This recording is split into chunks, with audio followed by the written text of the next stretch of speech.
Hi, my name is Jody Coles. I'm the dietitian with the Intensive Rehab Unit at Health Sciences North. And today I'm going to talk to you about a diet to prevent another stroke, with our focus being specifically on high blood pressure and sodium. We're going to talk about how healthy eating can help to reduce your risk of stroke, even if you have had a stroke in the past. How sodium can impact hypertension. We're going to talk about the diet to prevent the stroke. And we're going to look at sodium and salt intake, and we're going to look at reading some food labels. So healthy eating can help to reduce your risk for future stroke. Anybody with these risk factors can be helped by improving their diet. So if you have risk factors such as high blood pressure, atherosclerosis or hardening of the arteries, high cholesterol and triglycerides, if you have diabetes, or if you are overweight, all of these things are risk factors for having another stroke, and healthy eating can help reduce these risk factors.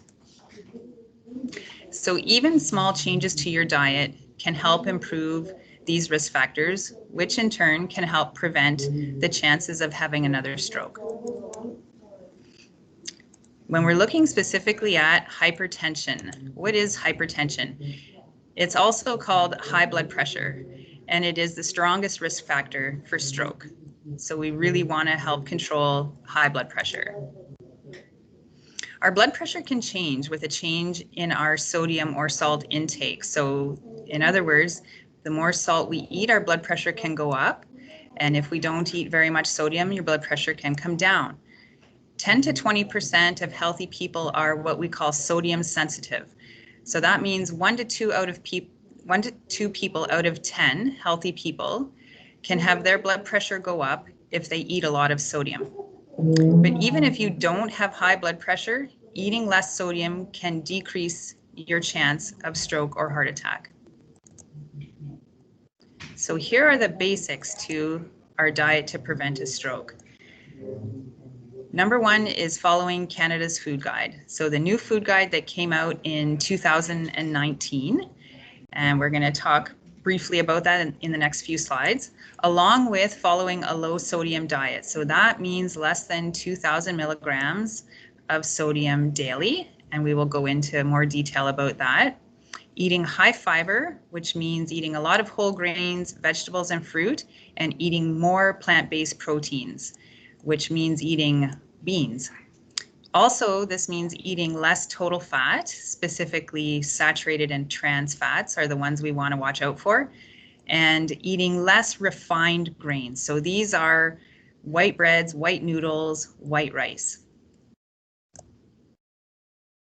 So our new Canada's food guide took a new approach to portioning food and stepped away from measuring serving sizes and moved toward using the plate method for deciding or helping us to portion our food out. And so what this is, or what is recommended, is that half of our plate should be fruits and vegetables, and the other half of the plate would be divided into quarters, and 1/4 of your plate would be your protein foods. So what they've done with the new Canada's food guide is they have combined 2 food groups. They have combined the meat group and the dairy group into one, and they call it now the protein group. So 1/4 of your plate would be your protein serving, and the other 1/4 of your plate would be your whole grain serving. So here's another slide just to give you a picture of what this would look like. So when we are looking at vegetables and fruit, this is one of the food groups where we get a lot of fiber. And we also get a lot of potassium from vegetables and fruit. And potassium actually lessens the effect of salt. So it helps to prevent high blood pressure, potassium. So again, half of our plate would be vegetables and fruit. It's important to remember that this would not include your potatoes or corn. Those would be grouped into the starch portion of your plate, or quarter of your plate, where we would have your grains. It is best to eat solid vegetables and fruit, fresh or frozen, more so than juices. We just get more fiber from the actual solid fruit or vegetable as opposed to the juice. And of course, those foods help to fill you up more, so you may eat a little bit less. The more colorful your plate, the better. So a good variety of different colors of vegetables and fruit. And again, minimizing fruit juice is important too. There's a lot of sugar in fruit juice. Moving on to grains, so the quarter of your plate being grains, and should mostly be whole grains. So again, a lot of fiber coming from this food group. And we want to choose at least half of the time whole grains. So these are grains that have not been refined or have been very minimally refined. So they are very close to the form in which they would be harvested. And so some examples of these are oatmeal, quinoa, corn and popcorn are actually whole grains, rye bread, all different kinds of rice with the exception of white rice. So wild rice, black rice, brown rice, all of those are considered whole grains. Whole wheat bread, whole wheat pasta, pot barley, couscous. There's quite a variety of whole grains available to us. And again, it's the white bread, the white rice, and white noodles, the refined grains that we want to eat less often. Our protein foods, so that other quarter of the plate, this is our meat and alternatives, or our dairy products. And the plant-based proteins are our legumes and beans. So these would include dried beans, split peas, lentils, kidney beans, navy beans, all of those things, chickpeas as well as hummus. And these are great for us because they are low in fat, they are high in fiber, they are low in sodium, and they are very inexpensive. Another great example of a very healthy protein is fish, poultry, and as well lean meats. Soy products fall into this category, so this would include tofu or soy nuts, and all of the rest of our nuts and seeds also fall into this category, including nut butters, peanut butter, eggs fall into this category, and as I mentioned, dairy products, which we should try to be choosing mostly low-fat dairy products. So dairy products, of course, provide us with protein, but also a lot of calcium and vitamin D, which is important for us. When you're looking at choosing milk, low-fat milk is considered to be skim 1% or 2%. Those are all low-fat versions, so they are all appropriate to choose. Soy milk is another great option.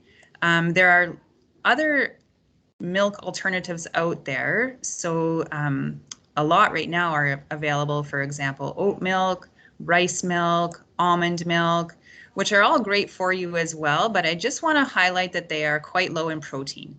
And so if you're looking for an alternative milk that would be comparable in protein to cow's milk, soy milk is your best option there. When you're looking at yogurts, you don't have to choose a 0% fat yogurt. A 1%, 2% would be fine as well. With cheese, it is important to choose a low-fat cheese, but also to make sure that you're not having more than 1.5 ounces per day. So now we're going to move on and talk more specifically about sodium or salt. Same thing. The average Canadian eats a lot more sodium than we should. So 3,500 milligrams per day, which is 1.5 teaspoons of salt. What is recommended if you don't have high blood pressure, so if your blood pressure is normal, no more than 2,300 milligrams of sodium is what is recommended each day. If you have high blood pressure, then it should be a little bit less. So 2,000 milligrams or less each day. So that works out to 3/4 of a teaspoon of salt, if that helps you to picture it a little bit better. And the older you are, the lower they recommend that our sodium intake should be. So possibly as low as 1,200 to 1,500 milligrams per day. That is hard to achieve, but if you can certainly start by shooting for 2,000 milligrams or less each day, that is a great starting point. And this is a slide just to give you kind of a visual of what these amounts of sodium actually mean in terms of teaspoons of table salt. And when we're looking at what does this mean in terms of sodium in food, as an example, a frozen Delissio pepperoni pizza, so 2 slices of frozen pizza contain 1,650 milligrams of sodium, so about 2/3 of a teaspoon of sodium just in 2 pieces of pizza.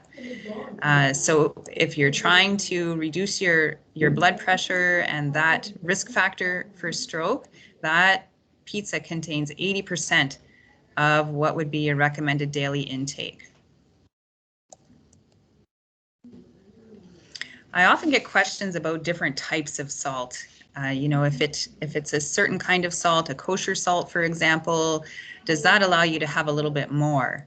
No, it doesn't. Salt is salt, no matter what it is called. So if it's table salt or sea salt, kosher salt, pickling salt, and any variety of spices that are in the salt form, garlic salt, celery salt, etc.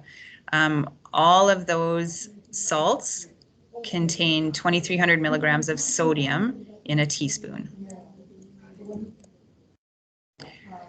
So a low sodium diet, it means more than just not adding salt at the table or not using it in cooking or using it less in cooking. Those are great things that everybody should do.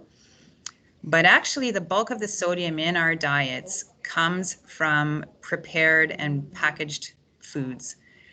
So only 10% is the salt that we add in cooking or what we would add to our food at the table. And 90% of the salt, the sodium in our diet comes from all these processed foods that you would purchase at the grocery store or at restaurants. So that is really where we need to focus.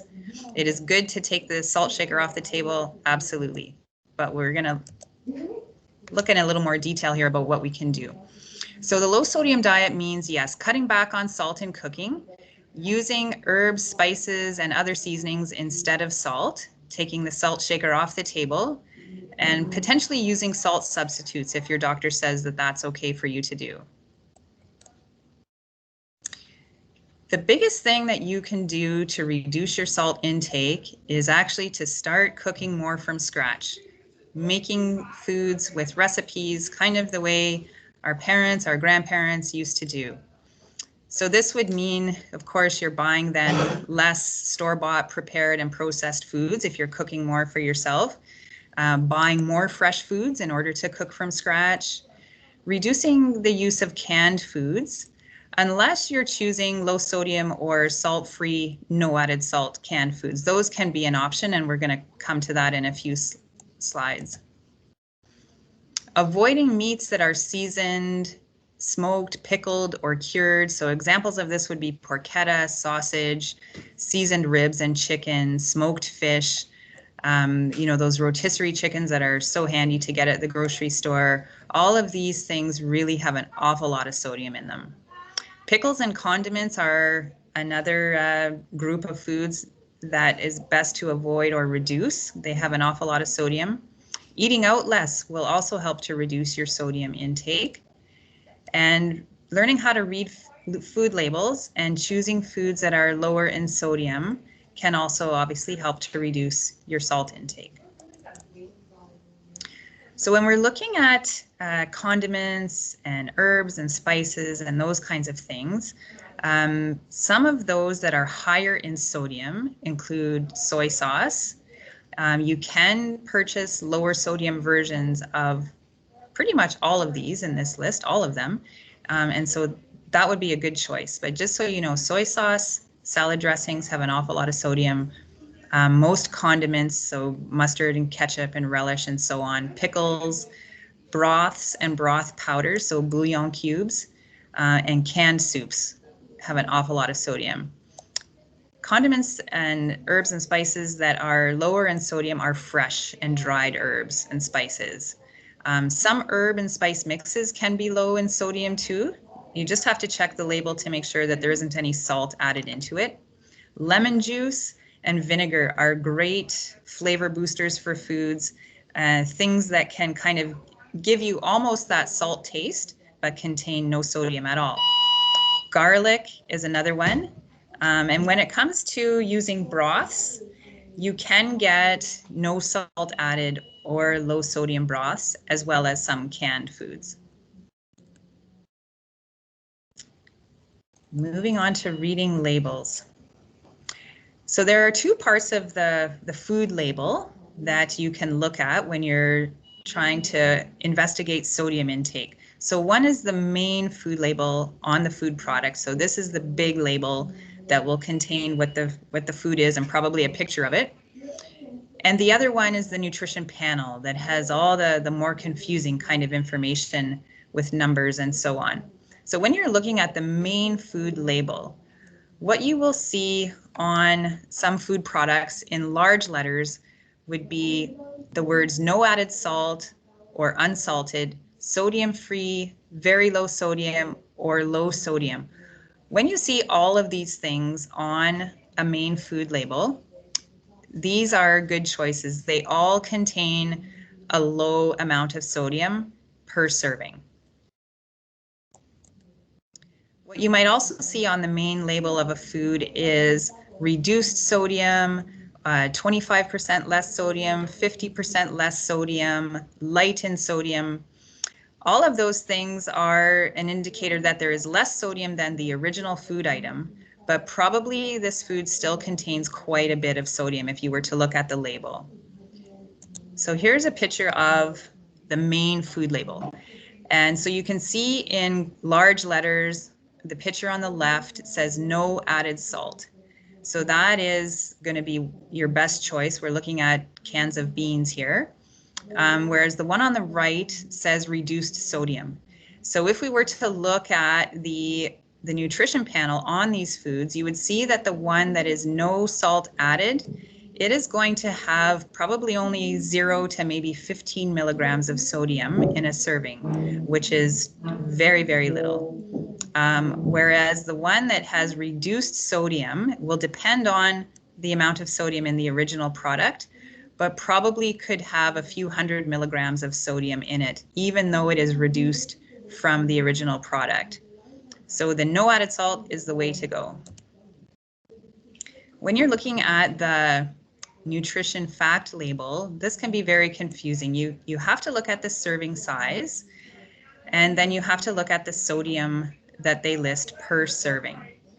And if you're looking at a single food item, so if you're looking at a can of vegetables or grains or starches or a meat product or a dairy product, if it has less than 200 milligrams per serving on the label, that's low sodium. That's pretty good. If you're looking at a whole meal, so a TV dinner as an example, if there is less than 600 milligrams per serving, that's also pretty good. And again, you just want to look for the lowest sodium that you can find. But if you are less than 200 for a single food item and less than 600 milligrams for what would be a meal, those are both very good, low in sodium.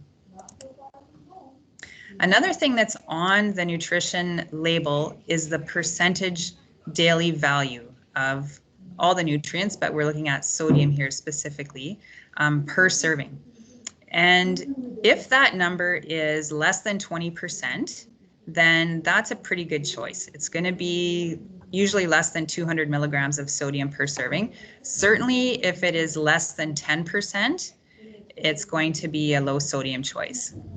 If that percentage value is greater than 20%, that's a high sodium food. So you want to avoid those or eat them as infrequently as possible.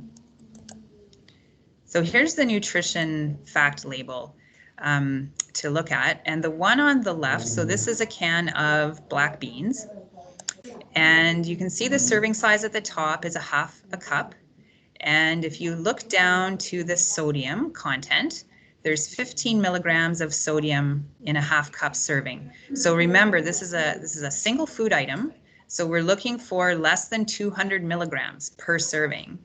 And if we were to look at the percentage daily value, we want less than 20%, ideally less than 5 to 10. So this meets both of those categories, of course. So only 15 milligrams of sodium and only 1% of the daily value. So this is a low sodium food. This is a great food. On the label on the right-hand side, this is a TV dinner. So looking at the serving, so you would eat the full package, the full TV dinner, and look down a little bit, you will see the sodium content of over 2,000 milligrams, 2,090 milligrams of sodium, and the percentage daily value is 87. So this food is not a good choice. This is one you would put back in the freezer and try to find one that was lower sodium. I often get questions about snack foods because snack foods are foods that often will contain a lot of sodium. So what can you snack on that is lower in sodium? Best thing to snack on are raw fruits and vegetables. Nuts are also a great snack. You want to keep yourself to about a quarter cup per day. And if you can find the unsalted version of whatever kind of nut you like, then that would be a great choice. Just of note, soy nuts have half the fat and the calories of other nuts, so they are a great choice. A great snack that is very satisfying is peanut butter on a piece of whole grain bread. Low sodium as well, high fiber. Popcorn is another great snack, provided it doesn't have a lot of butter or salt added to it. So your plain popcorn is the best way to go with just a little bit of butter. And if there's some other seasoning you like other than salt, or just use very lightly salted popcorn. Another thing I get questions about is eating out. How can we eat out and still eat healthy and avoid sodium? So one thing to do is to skip appetizers. They often add a lot of calories and a lot of fat to what we're eating and a lot of sodium. Order your condiments on the side, any kind of sauce or salad dressing. Ask for salad instead of fries, but be careful about Caesar salad. The dressing has a lot of sodium in it and a lot of fat as well. When you're choosing pasta, choose pasta that has a tomato sauce instead of a cream sauce. If you're choosing a hamburger, go for a plainer burger instead of a house specialty. And try to pick meals that are smaller, or ask for a smaller portion, a lunch portion, or share the food with somebody that you're out to dinner with. If you have extras, just take them home and you can have them for lunch the next day. And that's all that I have for the presentation today. I would like to invite you to listen in on another talk that I do about diet to prevent stroke, which focuses on low-fat eating and high-fiber eating. I have a couple of good resources here if you would like more individual nutrition counseling. You can ask your doctor about a referral to the Diabetes Education Center if you have diabetes, or to outpatient nutrition counseling. And I have included some websites that have great information and recipes about healthy eating to prevent stroke and certainly low sodium eating. And that's everything for today. Thank you.